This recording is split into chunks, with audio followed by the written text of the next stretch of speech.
Matt, we've been told by several investigative agencies that the man they believe fired these shots is 64-year-old Stephen Paddock, S-T-E-P-H-E-N, Paddock, P-A-D-D-O-C-K, of Mesquite, Nevada.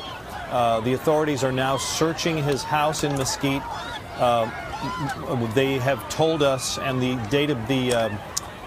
databases indicate this as well, that the woman they're looking for, Mary Lou Danley, lived with him. We don't know what their relationship was, but the police described her as the companion or roommate. They were apparently living together. We don't know for how long. We believe she is 62. You had asked me earlier whether he was known to the authorities. I have not heard any federal authorities say that he was known to them, but I'm told that he did have a criminal past and was known to local law enforcement in Nevada.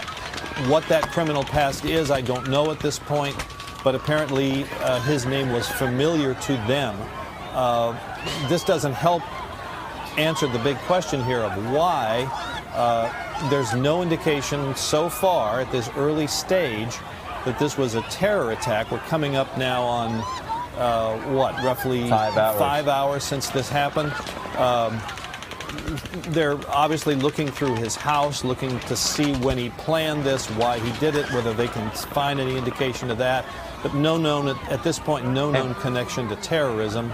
But clearly, that's an important question they're trying to answer. And there's heavy involvement here from federal agencies to help the local authorities who remain in charge of this investigation. And as always, Pete, in the aftermath of an event like this, there are a lot of conflicting reports. We've had people tell us that this shooting lasted for between 5 and 10 minutes. Other people say this went on for almost an hour. Do you have any indication, Pete, that when police finally got to the 32nd floor of the Mandalay Bay Hotel and breached the door, did they get involved in any kind of a gunfight with Mr. Paddock? Was he still shooting out the window? How did this all end? I don't know the answer to that, Matt. That's a good question. The police had earlier said that he was dead. Whether he shot himself or whether they shot him, I don't know the answer to that.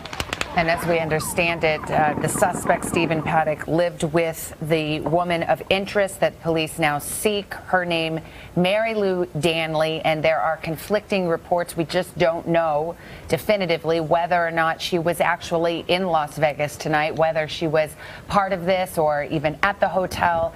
This is an open question at this hour. And Pete, take us through another aspect of this. As we play that videotape again, and more importantly, perhaps listen to the sounds that we're hearing coming from that videotape. This is the sound of gunfire that we're not really accustomed to hearing.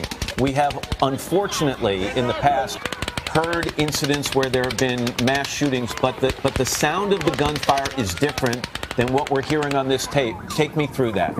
Right. This is the sound of gunfire you would hear from Iraq or Afghanistan from the U.S. military. That's automatic weapons fire. That means that somebody is holding the trigger down and the weapon just continues to fire as fast as it can chamber a new round and get it out the muzzle. These weapons are heavily restricted by the federal government. It's illegal to own a weapon that can fire like that unless it's registered with ATF, the Bureau of Alcohol, Tobacco, and Firearms and Explosive. And right now, by the way, ATF, that's one of the federal agencies assisting here, they're doing an emergency trace to try to figure out where that weapon came from.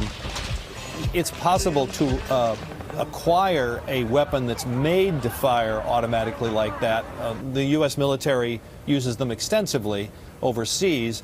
It's also possible to buy a weapon that isn't intended to fire that way and then modify it, make certain changes to the inside. And if you're experienced with firearms, it's not a difficult thing to do. It's illegal to do that, but it's not a difficult thing to do. So that's one of the questions we're going to have to get answered here is what weapon was this, what the caliber of the weapon was, when this person acquired it, how many rounds he had with him. And these are all questions that are going to be pretty easy to answer here in the coming hours. We just don't have the answers yet. And as you and I and Savannah talked about earlier, you know, getting a weapon like that into a place like a Las Vegas hotel when everybody going in and out is either carrying or wheeling some sort of a suitcase, that is not, unfortunately, a very big challenge. No, and people, people check into hotels in Las Vegas with all kinds of things: golf clubs, tennis rackets. It's a resort community, so it's not unusual to see people with big pieces of luggage, and people are carrying firearms with them all over the country all the time. They're in their vehicles. The one place you can't take them is on an airplane.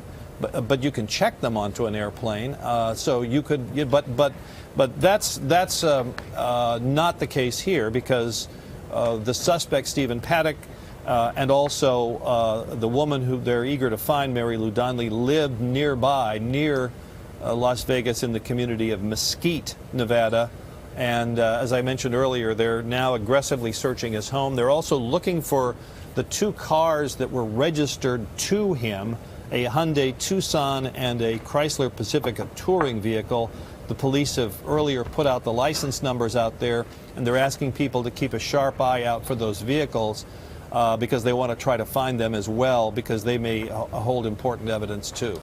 Hey, NBC News viewers, thanks for checking out our YouTube channel. Subscribe by clicking on that button down here, and click on any of the videos over here to watch the latest interviews, show highlights, and digital exclusives.